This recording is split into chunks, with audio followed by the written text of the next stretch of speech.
جی اعوذ باللہ من الشیطان الرجیم، بسم اللہ الرحمن الرحیم، اللہم صلی علی محمد النبی الامی وعلی آلہ وسلم تسلیما۔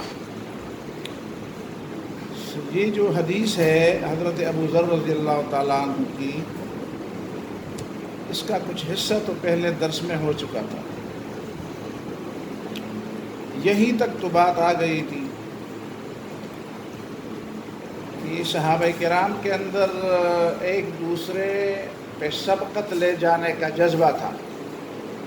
یہ فطری جذبہ ہے، لیکن اس جذبے کا رخ نبی صلی اللہ علیہ وسلم نے دین کی طرف موڑ دیا۔ عام طور پر انسانی فطرت میں یہی جذبہ ہے، لیکن وہ مفادات کے حوالے سے ہے کہ لوگ مفادات حاصل کرنے میں ایک دوسرے سے آگے بڑھتے ہیں، سبقت لے جاتے ہیں، مقابلہ کرتے ہیں، تنافس کرتے ہیں۔ تنافس یعنی گویا کہ اپنے آپ کو دوسروں پر ترجیح دیتے ہیں کہ یہ فائدہ مجھے مل جائے۔ اب یہی بات اور یہی تنافس کا جذبہ اب نبی صلی اللہ علیہ وسلم نے اس کا رخ، قرآن نے اس کا رخ جو ہے وہ نیکی کی طرف موڑ دیا کہ بجائے اس کے کہ چھوٹے چھوٹے مفادات کے لیے تم ایک دوسرے کے مقابلے میں لڑتے رہے ہو اور اس کے نتیجے میں حسد بھی پیدا ہوگا، دشمنیاں بھی پیدا ہوں گی، نفرت بھی پیدا ہوگی، جھگڑے بھی پیدا ہوں گے، اور ان جھگڑوں کے اثرات اور اس کے نتائج بہت دور تک چلے جاتے ہیں۔ ظاہر ہے کہ اب مفادات میں اب دیکھیں نا، یہ جھگڑوں کے یہ مفادات کہاں تک پہنچ گئے۔ یہ جو قومی حکومتیں بن گئی ہیں آج کل پوری دنیا میں، قومی نیشنلزم کا دورہ ہے نا، قومی حکومتوں کا دورہ ہے۔ تو قومی حکومت کا مطلب کیا ہوتا ہے؟ قومی حکومت کا مطلب ہے کہ امریکی الگ قوم ہے، وہاں کا اعلیٰ تعلیم یافتہ جو ہے وہ شخص ہوگا، اور وہاں کی تعلیم کا مقصد یہ ہوگا کہ دنیا جہان کے سارے فائدے امریکیوں کو مل جائیں۔ اسی طرح چینی یہ سمجھیں گے، اور چینی تعلیم کا مقصد یہ ہوگا کہ دنیا جہان کے جتنے وسائل ہیں وہ چین کے قبضے میں آ جائیں۔ فرانس والے یہی کہیں گے کہ ہمارے قبضے میں آ جائے، ہندوستان والے یہی کہیں گے کہ ہمارے۔ اسی سے تو نفرت پیدا ہوئی، اسی سے تو جھگڑے پیدا ہوئے۔ یہ جنگ عظیم اور جنگ اول اور دوم یہ کس لیے لڑی گئی؟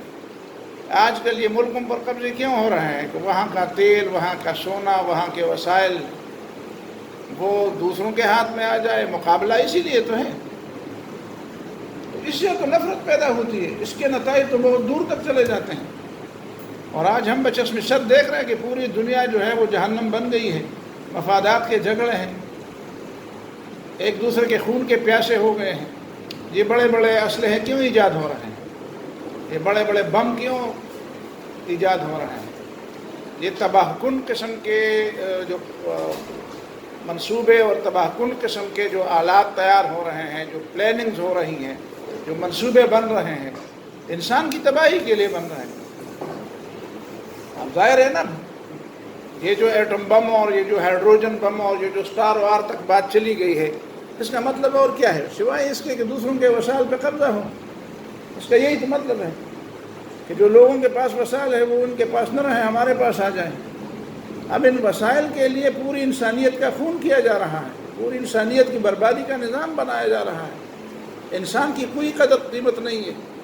کہاں تو یہ جا رہا ہے کہ انسان بڑی چیز ہے، لیکن کیسی بڑی چیز ہے؟ وہ مفاد کے مقابلے میں تم کو ذبح کر رہے ہو، تم کو مار رہے ہو، پوری قوموں کو برباد کر رہے ہو تاکہ ان کے وسائل پر قبضہ کر لو۔ تو یہ مسابقت کا جذبہ ہے۔ تو قرآن اور سنت نے اس مسابقت کے جذبے کو آخرت کی طرف موڑ دیا، خدا کی رضا کی طرف موڑ دیا کہ نہیں، مسابقت ہونی چاہیے، یہ آپ کی فطرت میں ہے ایک دوسرے سے آگے بڑھنے کی، لیکن یہ مسابقت ہونی چاہیے آخرت کے حوالے سے، اخلاقیات کے حوالے سے ہونی چاہیے، نیکیوں کو کمانے کے حوالے سے ہونی چاہیے، برائیوں سے بچنے کے حوالے سے ہونی چاہیے۔ کون برائیوں سے کتنا بچ رہا ہے، کون کتنی نیکیاں حاصل کر رہا ہے۔ سابقوا الی مغفرۃ من ربکم وجنہ، جنت کے حصول میں مسابقت ہونی چاہیے۔ وہاں پہ کوئی حسد نہیں ہوتا کہ یہ مجھ سے آگے جا رہا ہے تو یہ کیوں آگے جا کے جنت میں کیوں جا رہا ہے؟ بھائی تم بھی جاؤ، جنت کے تو بڑے بڑے دروازے ہیں، جنت تو بہت بڑی جگہ ہے، وہاں پہ تو کوئی کمی نہیں ہوتی، وہاں پہ تو کوئی تنگی نہیں ہوتی، وہاں پہ کوئی جگہ تو ایسی تو نہیں ہے نا کہ جگہ تنگ پڑے گی۔ اور اللہ تعالیٰ نے بہت بڑی جنت بنائی ہے، تمہیں بھی ملے گی، اسے بھی ملے گی۔ تو یہ ایک نیک جذبہ ہے، اس میں دوسرے کو پیچھے ہٹانے کی ضرورت نہیں ہے کہ آپ کسی کو روکے کہ نہیں تم نہ آگے بڑھو میں آگے بڑھوں گا، تو تم بھی بڑھو وہ بھی بڑھے گا۔ دنیا کی مسابقت میں یہ ہے، آپ جتنا بھی لوگوں کو سمجھائیں کہ چلو تم دوسرے کو بھی راستہ دے دو، تم خود بھی آگے دوڑو، لیکن یہیں پہ لوگ یہ سمجھتے ہیں کہ نہیں یہ آگے دوڑے گا تو مجھے راستہ نہیں ملے گا، پھر یہ ساری چیزیں پر خود قبضہ کر لے، قبضہ کرتے ہیں لوگ۔ آپ امریکہ کو اسی طرح چھوڑیں گے کہ وہ چلو آگے جائے تو سارے ملک ساری دنیا کو ہڑپ کر دے گا، وہ اسرائیل کو چھوڑیں گے اسی طرح تو ساری دنیا کو ہڑپ کر دے گا، اس کا پلاننگ یہی ہے، منصوبہ یہی ہے کہ پوری دنیا کو ہڑپ کر دو۔ خود اپنے قوم کو اور اپنے لوگوں کو آگے لاؤ، تو یہ بہت بڑی بات ہے اور بہت بڑا۔ تو مسابقت کا جذبہ جو ہے وہ شریعت نے اس کو نیکی کی طرف۔ اب یہ صحابہ کرام میں مسابقت کا جذبہ تھا، جب وہ یہ کہتے تھے کہ مالدار لوگ تو جنت کے حصول کے لیے آگے بڑھ رہے ہیں اور ہم پیچھے ہیں، نمازیں وہ بھی پڑھتے ہیں ہم بھی پڑھتے ہیں، لیکن وہ صدقے کرتے ہیں، وہ مال خرچ کرتے ہیں، ہمارے پاس مال ہے نہیں تو کہاں سے خرچ کریں؟ تو نبی صلی اللہ علیہ وسلم نے ان کو یہ بتا دیا، ٹھیک ہے، کہ آپ یہ نیکیاں تسبیحات پڑھے، تکبیر پڑھے، لا الہ الا اللہ پڑھے، امر بالمعروف کریں، صدقے، تو یہ بھی صدقہ ہے، امر بالمعروف نہی عن المنکر، سبحان اللہ، الحمدللہ، لا الہ الا اللہ، اللہ اکبر، یہ اذکار یہ بھی آپ کو جنت میں لے جائیں گے۔ ذکر جو ہے وہ بنیادی چیز ہے، وَلَذِكْرُ اللَّهِ اکبر، اللہ کا ذکر سب چیزوں سے بلند چیز ہے۔ اللہ کا ذکر صدقے میں نہ ہو تو وہ صدقہ نہیں ہے، اللہ کا ذکر جہاد میں نہ ہو تو وہ جہاد نہیں ہے، اللہ کا ذکر کسی بھی نیکی میں سے نکال دیا جائے تو بس وہ بات ہی ختم ہو جائے گی۔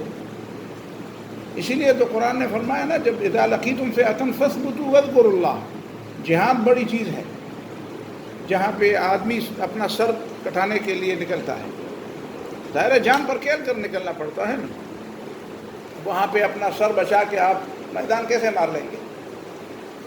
لیکن وہیں پہ بھی قرآن نے فرمایا اذا لقیتم فئۃ فاثبتوا واذکروا اللہ، جب تم کسی دشمن سے تمہارا مقابلہ ہو تو ڈٹ جاؤ، اور واذکروا اللہ، وہیں پہ بھی اللہ تعالیٰ کا ذکر کرو، اور واذکروا اللہ کثیرا، بہت زیادہ اللہ تعالیٰ کو یاد کرو۔ اسی طرح اتل ما اوحی الیک من الکتاب واقم الصلاۃ ان الصلاۃ تنہی عن الفحشاء والمنکر ولذکر اللہ اکبر، ولذکر اللہ اکبر، اس پہ پہلے بات ہو بھی، ولذکر اللہ اکبر، ذکر اللہ بڑی چیز ہے، یعنی ذکر اللہ نہ ہو تو نماز نہیں ہے، تو نماز کا کیا فائدہ ہے؟ اگر نماز میں آپ کو اللہ تعالیٰ کی یاد نہ آئے اور اللہ تعالیٰ کو یاد کرنا آپ کے مقصود نہ ہو تو پھر نماز کا پھر فائدہ کیا ہے؟ ہمارے ہاں یہ ہوتا ہے کہ ہمارے ہاں نیکی کا جذبہ بھی دنیا پرستی کو لیے ہوئے ہوتا ہے۔ ہمارے ہاں لوگوں میں، جو مسلمانوں میں نیکی کا جذبہ ہوتا ہے نا، چاہیے تو یہ تھا کہ جو نیکی کا جذبہ ہو وہ صرف نیکی ہو، لیکن ہمارے ہاں نیکی کا جذبہ اس کے ضمن میں بھی اس نے بھی اپنے بغل میں کوئی دنیا داری چھپائی ہوئی ہوتی ہے۔ آپ کو زیادہ نہیں معلوم، مسجدوں میں جب ہم نمازیں پڑھتے ہیں تو اذان کے لیے کوئی مقابلہ نہیں کرتا، بہت کم لوگ ایسے ہوتے ہیں، یا جو بڑے سردار یا بڑے جو نمبردار یا گاؤں کے جو بڑے ہوتے ہیں، وہ اذان کو اپنے لیے مطلب اپنے اس کے خلاف سمجھتے ہیں، اپنی شخصیت کے، اپنے مقام کے خلاف سمجھتے ہیں کہ میں اسپیکر میں بڑے زور سے بولوں گا تو یہ لوگ کہیں گے کہ یار کیا چیخا مار رہا ہے۔ لیکن اقامت کرنے میں اگر وہ اقامت کی جگہ پہ کھڑا ہے نا اور کسی دوسرے نے اقامت پڑھی تو وہ اس کا دشمن بن جائے گا، میں موجود ہوں، تم کون ہو اقامت پڑھنے والے؟ حالانکہ حدیث میں یہ بات آتی ہے کہ جس نے اذان دی وہ اقامت ہی پڑھے گا۔ اذان جس نے دی، من اذن فہو یقیم، اس کا حق ہے۔ اب ایک طالب علم یا ایک چھوٹا بچہ یا ایک مسجد کا خادم اگر وہ اذان دیتا ہے تو گاؤں کا جو ملک ہوتا ہے، جو سردار ہوتا ہے، جو بڑا بنا پھرتا ہے اپنی نظام میں، کہتے کہ میں اس مسجد کا بڑا آدمی ہوں، تو اس کے سامنے وہ بیچارہ اقامت پڑھ لے تو پتہ چلے گا، اس کو نکال لے گا، تم کون ہوتے ہو؟ میں اقامت پڑھنے والا ہوں۔ یہ ابھی بظاہر یہ سمجھتا ہے کہ میرے اندر نیکی کا جذبہ ہے، لیکن وہ لوگوں کو دکھا رہا ہے کہ میں اس مسجد کا بڑا آدمی، ریاکاری میں، صدقے دینے میں، خیرات کرنے میں. دیکھیں نا، ایک آدمی، ہمیں پتہ ہے ایسے لوگ ہیں کہ غریب آدمی کو 2 روپے بھی ویسے خدا کے لیے نہیں دیتے، لیکن جہاں پہ فوٹوگرافی ہو رہی ہو، جہاں پہ اخبار میں نام آ رہا ہو، جہاں پہ اشتہار ہو رہا ہو، ٹھیک ہے، تو اس کے لیے بڑی بڑی رقمیں خرچ کرتے ہیں، اس لیے کہ اس میں ریاکاری ہے، اس میں دکھاوا ہے، اس میں لوگوں کو پتہ چل جاتا ہے کہ فلان تو بڑا سخی بنا کرتا ہے.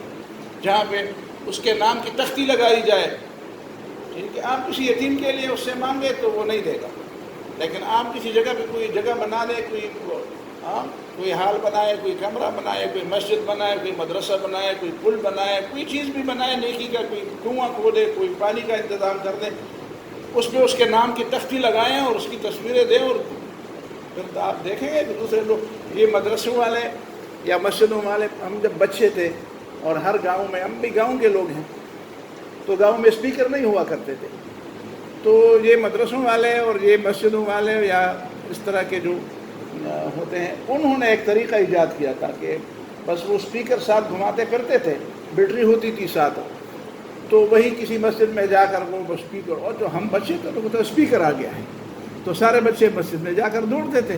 اب ان کا طریقہ یہ ہوتا تھا کہ ایک بچے کو ماں جو ہے نا 2 روپے 3 روپے 1 روپے 50 روپے، 50 کہاں ہوتے تھے لوگوں کے پاس، تو 1-2 روپے ہوتے تھے، تو وہ دے کر وہ بچے سے نام پوچھتے تھے، بیٹا کیا نام ہے؟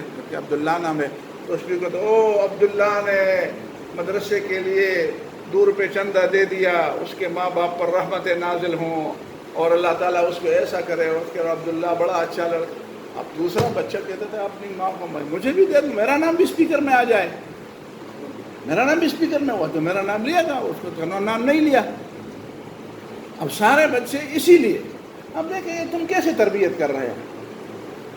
اب اللہ کے لیے اس نے دیے ہیں تو بس ٹھیک ہے، چپ کر رہو کہ بس بچوں نے پیسے دے دیے اور بچے، بات ختم ہو گئی. اب تم نام لے کر اس کے اس میں مسابقت کا جذبہ، اس سے فائدہ اٹھا رہے ہو، یعنی صرف اپنا فائدہ کر رہے ہو. چلو تم سمجھتے ہو کہ میں دین کے لیے کر رہا ہوں، تو یہ دین کا کون سا کام ہے کہ تم نے لوگوں کے اندر ایک ریاکاری کا اور نام و نمود کا ایک جذبہ پیدا کر دیا. تم نے تو نام و نمود کا جذبہ پیدا کیا کہ بھئی اس کا نام لیا گیا اور میرا نام نہیں لیا گیا. اور پھر وہ اس سے بڑھ کر بھی اس میں چالاک لوگ ہوتے تھے. وہ کیا کرتے تھے؟ وہ یہ کرتے تھے، وہ شاعر ہوتے تھے، تو کسی ایک آدمی کے جس نے زیادہ پیسے دیے، مثلا 8-10 روپے کسی نے دیے، تو اس کے لیے باقاعدہ ایک غزل بھی پڑھتے تھے، اس کا نام بھی اس میں بار بار آ جاتا تھا. وہ شاعر ہوتے تھے نا کہ فلان ایسا ہے اور فلان، اور اس میں اور بار بار اس کا نام لیا، تو پھر اس کا مطلب ہے کہ اس مزید وہ جذبہ مزید بھی آگے بڑھتا تھا. مطلب ہے کہ دیندار لوگوں میں بھی بہت لوگ ایسے ہیں جو لوگوں کی الٹی تربیت کر رہے ہیں، بجائے اس کے کہ وہ لوگوں کا ذہن بنائیں اور ذہن بگاڑنے میں وہ زیادہ حصہ لیتے ہیں. تو یہ چیزیں ہیں.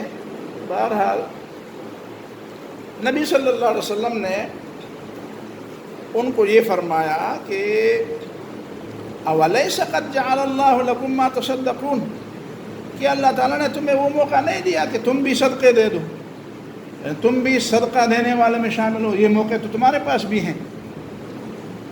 تو وہ موقع کیا ہے؟ تو نبی نے فرمایا اِنَّ بِكُلِّ تَكْبِيرَةٍ صَدَقَةٍ، اللہ اکبر پڑھو تو یہ صدقہ ہے. صدقہ مطلب یہ ہے کہ تصدیق ہے اس بات کی. صدقے کو صدقہ کیوں کہتے ہیں؟ اس لیے کہ صدقہ اس بات کی تصدیق ہے کہ میں دل سے اللہ تعالیٰ کو مانتا ہوں. ورنہ مال جہاں پہ جاتا ہے تو ظاہر ہے کہ جب دل نہ ہو تو مال کیسے جاتا ہے؟ عام طور پر تو لوگ یہ کہتے ہیں نا کہ جہاں پہ مال جاتا ہے دل بھی وہاں جاتا ہے، لیکن میں سمجھتا ہوں یہ بات غلط ہے. مال وہاں پہ جانا چاہیے جہاں پہلے سے دل گیا. مطلب یہ ہے کہ ایمان کی بنیاد پر آپ مال خرچ کریں. یہ نہیں کہ پہلے مال خرچ کر لیں اور پھر کہیں کہ یار پیسہ تو ادھر چلا گیا تو میں بھی ادھر چلا جاؤں. تو یہ کون سی بات ہے؟ تو پھر پیسے کی بندگی ہو گئی. صدقہ اور مال جو ہے خرچ کرنا وہ اسی بنیاد پر ہے کہ تم اللہ تعالیٰ کی رضا کے طلبگار ہو، اور یہی اس بات کی تصدیق ہے کہ تم ایماندار ہو. تو اس پر مزید بات بھی ہو سکتی ہے لیکن یہ کافی. وَكُلُّ تَحْمِيدَةٍ صَدَقَةٍ، اور ہر الحمدللہ آپ کوئی بھی توفیق آپ کو مل جائے تو آپ دل سے الحمدللہ کہ یا اللہ شکر ہے کہ مجھے توفیق مل گئی، مجھے نماز کی توفیق مل گئی۔ آپ کو تہجد کی توفیق ملے تو آخری سجدے میں خوب الحمدللہ کہیں یا اللہ بڑی مہربانی ہے کہ مجھے اس کی توفیق میں بڑا مشکل کام تھا، لیکن مجھے اس کی توفیق مل گئی کہ میں نے سجدہ کیا تیرے سامنے، میں نے کوئی نیکی کا کام کیا، ٹھیک ہے، مجھے آپ نے روزی دی، مجھے آپ نے صحت دی، مجھے آپ نے موقع دیا نیکی کمانے کا، برائی سے اور کفر سے اور شرک سے اور گناہوں سے اور ظلم سے بچنے کا موقع۔ تو یہ جو اللہ تعالیٰ بار بار آپ کو موقع دے رہا ہے، آپ کو نعمتیں آپ کو عطا کر رہا ہے، آپ کو برائی سے اور کفر سے اور شرک سے بچا رہا ہے، تو یہ اس پہ الحمدللہ کا بہت بڑی نیکی ہے، بہت بڑا یہ بھی صدقہ ہے، خود اپنے آپ پر صدقہ ہے۔ ٹھیک ہے نا، صدقہ کا مطلب یہ بھی نہیں ہے کہ آپ دوسرے کو دے دیں، صرف دوسرے کو دینا صدقہ نہیں ہے، خود اپنے آپ پر صدقہ کرنا بھی صدقہ ہے۔ وَكُلُّ تَحْلِيلَةٍ صدقہ، لا الہ الا اللہ صدقہ ہے، بہت بڑا صدقہ ہے۔ نفس نہیں چاہتا، شیطان نہیں چاہتا کہ آپ توحید کے قائل ہوں اور توحید کا بار بار اعلان کر دیں، تو یہ صدقہ ہے۔ شیطان اس سے خفا ہو جاتا ہے، پریشان ہو جاتا ہے، غصہ ہو جاتا ہے۔ وَأَمْرٌ بِالْمَعْرُوفِ صدقہ، کسی کو نیکی کا بتانا، نیکی کی طرف کسی کو متوجہ کرنا، نیکی کا کسی کو بتا دینا، تعلیم دینا، حکم دینا، حکم بھی دے سکتے ہیں آپ، اپنے بچے کو حکم دے سکتے ہیں، اپنے چھوٹے کو، اپنے شاگرد کو حکم دے سکتے ہیں، بڑے بزرگ اپنے چھوٹوں کو حکم دے سکتے ہیں، ان کو حق ہے۔ ماں باپ کا حق ہے کہ وہ اپنے بچوں کو حکم دے، استاد کا حق ہے کہ وہ اپنے شاگرد کو حکم دے، شریعت کے حدود فریم کے اندر، لیکن حق ہے۔ اور عام لوگوں کو معروف کی بات کرنا، اس کو ہم حکم نہیں کہیں گے، اس کو ہم تعلیم کہیں گے۔ تعلیم ترغیب رغبت دے، ان کو متوجہ کرے، امر بالمعروف، یہ بھی صدقہ ہے۔ ٹھیک ہے نا، بہت بڑی بات ہے۔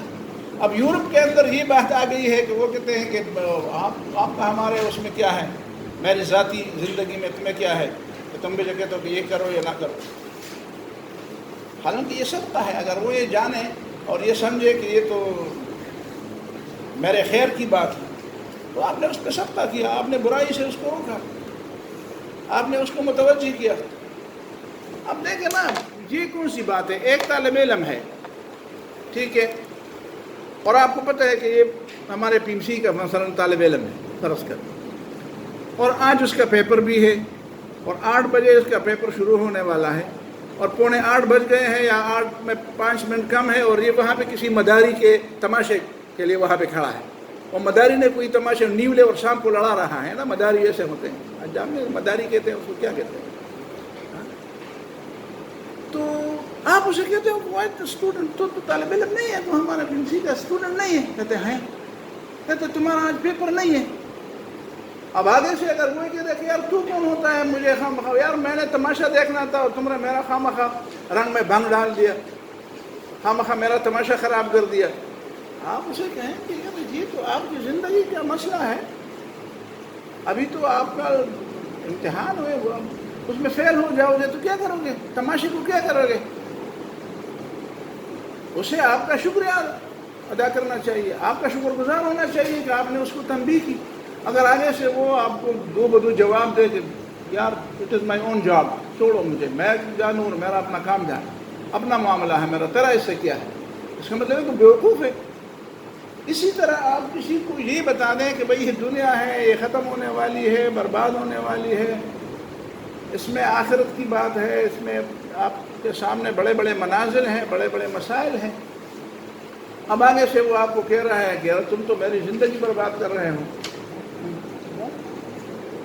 اچھا، تو اس کا مطلب ہے کہ وہ بیوقوف ہے، بربادی کی طرف جا رہا ہے۔ ایک آدمی تیز گاڑی چلا رہا اور آگے سے پل ٹوٹا ہوا ہے اور آپ راستے میں کھڑے ہیں کہ رکو رکو، کہتے ہیں یار چھوڑو جاؤ، غرق ہو جائے گا، آگے جا کر ڈوب جائے گا، مر جائے گا، آپ کی بات مان لے تو کہتے مت جاؤ آگے، آگے پل ٹوٹا ہوا ہے، اسے آپ کا شکر گزار ہونا چاہیے۔ اسی طرح آخرت کے جو منازل اور جو مناظر آنے والے ہیں ان سے بچانے کے لیے آپ کسی کو تنبیہ کرتے ہیں کہ خبردار یہ نہ کرو، لیکن یورپ والے کہتے ہیں کہ نہیں، مجھے کیوں تم نے اس طرح کہا؟ میرے معاملے میں تمہاری کیا میرا اپنا مسئلہ ہے، میرا اپنا معاملہ ہے، تم کو یہ بے وقوفی کی ہے نا. اب اس کو کہتے ہیں تہذیب، اس کو کہتے ہیں تعلیم، اس کو کہتے ہیں سمجھداری، اس کو کہتے ہیں آزادی، اس کو کہتے ہیں کہ ارے جی وہ آزاد لوگ ہیں، مزوں میں ہیں. اگر یہ مزے ہیں تو پھر ٹھیک ہے، دیکھ لو کچھ دنوں بعد. وفی بضع احدکم صدقہ، اور نبی نے فرمایا کہ مسلمانوں میں کے اندر یہ بات بھی ہے کہ وہ جائز طریقے سے اپنے خواہش پوری کر لے، یہ بھی صدقہ ہے. نکاح کے حدود کے اندر، جائز حدود کے اندر. تو صحابہ پر یہ بات عجیب سی لگی. قالوا یا رسول اللہ، اے اللہ کے رسول، آیاتی احدنا شہوتہ یکون لہ فیہا اجر، ایک آدمی اپنی خواہش پوری کر رہا ہے اور اس میں اجر بھی ہے، تو یہ کیسی بات ہوئی؟ اس کا مطلب یہ ہے کہ اس میں تو اجر، یہ تو ویسے بھی آدمی اس طرح، یہ تو اس کے نفس کا تقاضا ہے، تو اس میں اجر کیسے آ گئے؟ تو نبی نے فرمایا ارأیتم، تمہیں پتہ ہے، لو وضعا فی حرام، اگر وہ خواہش غلط طریقے سے پورا کرے تو ویکون لہ کان علیہ وزر، کیا اس پہ گناہ نہیں ہوگا؟ تو صاحب نے کہا ہاں وہ تو گناہ ہوگا. تو دیکھیں گناہ سے بچ کر آپ جائز طریقے سے، ایک خواہش ہے آپ کی لیکن وہ آپ پوری کر رہے ہیں اور جائز طریقے سے پوری کر رہے ہیں، اور برائی سے اپنے آپ کو بچا رہے ہیں، تو لازماً اس میں. اب دیکھیں نا، نبی صلی اللہ علیہ وسلم نے بھی قیاس سے کام لیا سمجھانے کے لیے کہ دیکھو گناہ کی طرف جاؤ گے تو اس میں غلط طریقے سے ہی معاملات سنبھالو گے تو آپ کو اس میں گناہ ملے گا، تو اس کے بالمقابل جو نیکی کے انداز سے اور جو حلال انداز سے، جو نکاح کے طریقے سے اس خواہش کو پوری کر، اس میں اجر ہے آپ کے. اب دیکھیں اس میں دو باتیں ذہن میں رکھیں. پہلی بات تو یہ ہے کہ ہمارے ہاں آج کل یہ بہت چرچا ہے، بہت زیادہ اس بات کو پھیلایا جا رہا ہے کہ جی بچوں کو اس طرح جنسیات کی تعلیم دی جائے اور یہ ضروری چیزیں ہیں اور ان سے بڑی غلطیاں ہوتی ہیں. لیکن ان کا مطلب یہ ہوتا ہے کہ بچوں کو ابتدا سے ایسے انداز سے ان کی تربیت کی جائے کہ پھر سرے سے وہ کسی شتر بے مہار بن جائے. شتر بے مہار، وہ اونٹ جن کا کوئی نکیل نہ ہو، جن کے گلے میں کوئی پٹی نہ ہو، تو جدھر بھی چاہیں چلے. ان کا مطلب تو یہی ہے کہ انسان سے حیوان بن جائے. پھر ہمارے کچھ لوگ جو ہے اس طرح کی آیات کا حوالہ اور احادیث کا حوالہ دیتے ہیں کہ دیکھو قرآن اور سنت میں بھی تو یہی بات ہے، لیکن وہ یہ بات، اس بات کو بھول جاتے ہیں کہ نبی صلی اللہ علیہ وسلم نے بقدر ضرورت ان معاملات کو چھیڑا ہے. یہ انسانی معاملات ہیں، نکاح کے معاملات ہیں، کچھ خصوصی مسائل ہیں، کچھ خصوصی معاملات. ان مسائل کو ظاہر ہے انسانی معاملات ہیں، یہ پوری دنیا کے انسان سے فیس کرتے ہیں اور یہ سسٹم دنیا کا اسی طرح چل رہا ہے. تو اس سے صرف نظر تو نہیں ہو سکتا، اس سے آپ الگ تو نہیں ہو سکتے. اب نبی صلی اللہ علیہ وسلم نے ان ساری باتوں کو چھیڑا بھی ہے، لیکن کٹر سے کٹر دشمن بھی، اس زمانے میں بھی بڑے بڑے دشمن تھے، منافقین بھی تھے، کافر بھی تھے، مشرک بھی تھے، یہودی بھی تھے.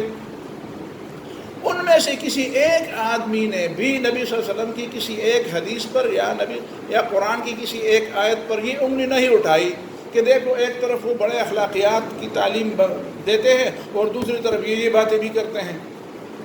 یعنی یہ اعتراض تو اس زمانے کے ابو جہل نے بھی نہیں کیا، یہ اعتراض تو اس زمانے کے عبداللہ ابن ابی نے بھی نہیں کیا.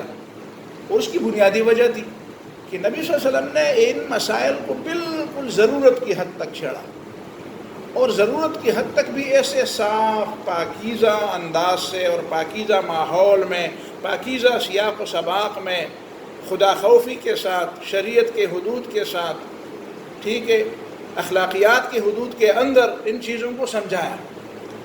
تو اس میں کون سی برائی ہے؟ کیا آج آپ کے پاس کتنے استاد ایسے ہیں اور کتنے معلم ایسے ہیں، کتنے ٹیچر ایسے ہیں جن کا اخلاقی کردار اتنا بلند ہے کہ وہ ان مسائل کو بھی لے، طالب علموں کے سامنے بیان بھی کر دیں، اور پھر ان حدود کا بھی خیال رکھے، ان اخلاقیات کا بھی خیال رکھے، اس خدا خوفی کا تصور بھی ان پر غالب ہو، پورے ماحول پر یہ تصور غالب ہو کہ کوئی شخص جو ہے اس کا ذہن شیطان کسی دوسرے کی طرف نہ لے جائے. اگر ایسی بات ہے تو بالکل ضرورت ہے، اور نبی صلی اللہ علیہ وسلم نے بھی فرمایا، اور آج تک علماء کرام نے یہ چیزیں لکھی بھی ہیں، کتابوں میں بھی لکھی ہیں اور بیان بھی کرتے ہیں. لیکن اس کے لیے ضروری ہے کہ استاد اور شاگرد کا ذہن، اور خاص کر استاد جو ہوتا ہے اس کا ذہن ایسا ہو کہ ایسا نہ ہو کہ وہ چھوٹی چھوٹی بات کو لے کر پھر اس پہ اپنے حاشیے چڑھا کریں. ہمارے ہاں تو یہی ہوتا ہے. اچھے بھلے لوگ جو ہیں وہ ایک موقع پا کر اس چھوٹے سے موقع سے پھر بڑے بڑے فائدے اٹھاتے ہیں اور پھر اس پہ حاشیے چڑھاتے ہیں. پھر بات کہاں ہوتی ہے اور اس بات کو وہ کہاں پہ لے جاتے ہیں. ہمیں پتہ ہے لوگوں کی سنتے ہیں, ہمیں پتہ ہے لوگوں کے لکھا پڑھا بھی ہم لکھا ہوتا ہے وہ بھی ہم پڑھتے ہیں اور جو بولا ہوتا ہے وہ بھی کبھی ہم سنتے ہیں. یہ پہلی بات. تو حدود کے اندر یہ ساری چیزیں ہیں. کبھی نبی صلی اللہ علیہ وسلم نے مسجد میں یہ چیزیں بیان کی, خود اپنی زبان سے یہ چیزیں بیان کی.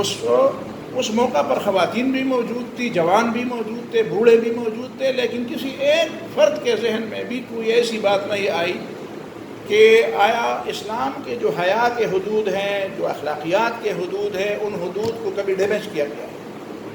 کسی کے ذہن میں یہ بات نہیں, بلکہ دشمن کے ذہن میں بھی یہ بات نہیں آئی. پہلی بات. دوسری بات یہ ہے کہ یہیں پہ اس کو صدقہ کہا گیا ہے. صدقہ کہا گیا کہ حلال نکاح سے جو اولاد پیدا ہوگی یا جو خواہش پوری ہوگی وہ صدقہ ہے. اب دیکھیں آپ اس کو مقابل کر لیں اس یورپ کے نظام کے ساتھ مقابلے میں, جہاں پہ آزادانہ حیوانوں کے ساتھ کی طرح انسانوں کو بنایا گیا, انسانوں کو حیوان جیسی آزادی دی گئی ہے, اور جو حیوانیت حیوانوں میں بھی ہر حیوان میں بھی نہیں ہے وہ انسان میں انہوں نے پیدا کی ہے, اور انسان کو بالکل حیوان یعنی گویا کہ جنگلی حیوان بنا دیا ہے. عام حیوان ناطق تو حیوان ناطق ہے, لیکن وہ تو جنگلی حیوان بنا دیا ہے. اس کے نتیجے میں وہیں پہ جو نسل پیدا ہوتی ہے ان نسل کے دماغ میں پھر اسلام کی بات کیسے آئی. اس کا مطلب ہے کہ صدقہ یہ ہے. صدقے کا تصور یہاں پہ نبی صلی اللہ علیہ وسلم نے بہت عام کر دیا کہ حلال نکاح سے جو اولاد پیدا ہوگی وہ تمہارے لیے صدقہ ہے, اس لیے کہ ان کی فطرت میں حیا ہو, ان کی فطرت میں اخلاقیات ہوں, ان کی تربیت ہوگی, ماں باپ, ماحول, رشتہ دار, لوگ اس کی تربیت کریں گے. اب دیکھیں نا, ایک طرف آپ اس ماحول کو لے لیں جہاں پہ ماں باپ کو بھی لوگ جانتے ہوں, خاندان بھی ہو, پتہ ہو کہ یہ کس خاندان کا بچہ ہے. اب وہ بچہ جب باہر ہوتا ہے اور ادھر ادھر کبھی ایسی غلط نگاہیں دوڑاتا ہے یا غلط باتیں کرتے ہیں تو ادھر ادھر دیکھتا ہے کہیں ماموں یا چچا کا بیٹا یا کوئی ایسے رشتہ دار یا کوئی ہمسایہ یا کوئی ایسے جاننے والا یا کوئی رشتہ دار تو نہیں دیکھ رہا. اب وہ دیکھ کر وہ کہ محتاط ہو جاتا ہے. اب کسی ایسے ماحول کا ہے کہ جہاں پہ نہ ماں ہو, نہ باپ ہو, نہ رشتہ دار ہو, نہ کوئی, بس صرف نام ہو, وہیں پہ اس کو روکنا. اسی وجہ سے تو قرآن نے محسن کا لفظ والمحصنات من النساء, احسان, احسان کا مطلب ہے قلعے میں بند ہونا. آپ قلعے میں بند ہیں تو دشمن آپ کا کیا بگاڑ سکے گا, اور قلعے میں دراڑیں ہوں, قلعے کی بجائے آپ کھلی جگہ پہ ہوں تو اس کا مطلب یہ ہے کہ بہت کچھ ہو سکتا ہے, بہت کچھ ہو سکتا ہے. تو یہ بات ہے کہ وہیں پہ لوگوں کے دماغ میں اسلام کی بات کیوں نہیں آتی, اس لیے کہ بنیاد غلط ہے. بنیاد غلط ہے. غلط طریقے سے جب یہ معاملات پہ پائیں گے اور اس کے نتائج بھی غلط آئیں گے تو پھر یہ اس کو نتائج بھی غلط ہوں گے. 80-90% لوگ وہیں پہ بغیر نکاح کے رہتے ہیں, اور اسی نتیجے میں پھر اسی تعداد کے مطابق پھر جو اولاد ہوتی ہے وہ بھی بن باپ کے اولاد ہوتی ہے. ان کو کیا پتہ ہے حرام کیا ہے, حیا کیا ہے, شرم کیا ہے, اخلاقیات کیا ہے. آپ اخلاقیات کی بات کریں گے کہتے ہیں یار یہ چیزیں ہماری سمجھ میں نہیں آتی, یہ چیزیں ان کی سمجھ میں نہیں آتی. اس لیے سمجھ میں نہیں آتی کہ بنیاد غلط ہے. ٹھیک ہے, تو یہ ساری چیزیں آپس میں ایک دوسرے کے ساتھ بالکل گویا کہ نفی کی گئی ہے, کنیکٹڈ ہے آپس میں. تو اسی وجہ سے نبی صلی اللہ علیہ وسلم نے جو بات فرمائی یہ اولاد آپ کے لیے صدقہ جاریہ ہونا چاہیے, اسی کی بات کی طرف توجہ دیں. یہ بہت بڑی بات ہے, بہت بڑی نعمت ہے. فَكَذَلِكَ إِذَا وَضَعَ فِي حَلَالٍ كَانَ لَهُ أَجْرٌ, جب جائز طریقے سے آپ یہ معاملات نمٹائیں گے تو آپ کے لیے اجر ہے, اور اجر کا سلسلہ پھر چلتا رہے گا. اسی لیے تو ہمارے ہاں سفید ریشوں کی عزت ہے, احترام ہے. وہاں پہ کہتے ہیں یار ٹھیک ہے آپ نے کام کیا اور ہم نے آپ کو تنخواہ دی تو آپ کیا چاہتے ہو, جاؤ مرو, کہیں مرتے ہو تو مر جاؤ, ہمیں کیا ہے اس سے. آپ نے وہ کہتے ہیں یار ہم نے تو جوانی میں بڑا کام کیا. کہتے ہیں جوانی میں آپ نے کام کیا تو ہم نے آپ کو آپ کے کام کے مطابق اجرت بھی دی. اب تم بوڑھے ہو گئے تو ہم سے کیا چاہتے ہو, جاؤ اپنا کام کرو. تو اسلام میں جو احترام ہے، اسی احترام کی بنیاد وہی بنیاد ہے، جو بنیاد درست ہے۔ وہ فارسی میں جب کہتے ہیں نا خشت اول چون حد میں عمار کج تا ثریا میراوت دیوار کج، پہلا اینٹ جب آپ ٹیڑھا رکھتے ہیں، کوئی معمار ہوتا ہے، کوئی آبادی بنانے والا مستری ہوتا ہے، وہ پہلی اینٹ کو ٹیڑھی رکھتے ہیں، تو تصریہ میراوت، اوپر جتنی بھی دیواریں ہوں گی وہ سب ٹیڑھی ہوں گی، بنیاد کو درست ہونا چاہیے۔ آپ چاہتے ہیں کہ عمارت ٹیڑھی نہ ہو تو آپ بنیاد کو درست کر دیں۔ تو یہ باتیں نبی صلی اللہ علیہ وسلم نے اسی بنیاد پر کی ہیں تاکہ ہماری زندگی کا اور ہماری انفرادی اور اجتماعی زندگی، کچھ انفرادی چیزیں ہیں، کچھ اجتماعی چیزیں ہیں، کچھ اپنے ساتھ نہیں کیا ہے، کچھ دوسروں کے ساتھ نہیں کیا ہے، کچھ پوری نسل کے ساتھ نہیں کیا ہے، لیکن آخری بات میں پوری نسل کے ساتھ نیکی کی بات آ گئی، پوری قوم کے ساتھ، اسی سے تو قوم بنتی ہے۔ تو یہ چیزیں ہیں جس کی طرف نبی صلی اللہ علیہ وسلم نے ہمیں توجہ دلائی۔ بہت شکریہ، جزاکم اللہ خیر۔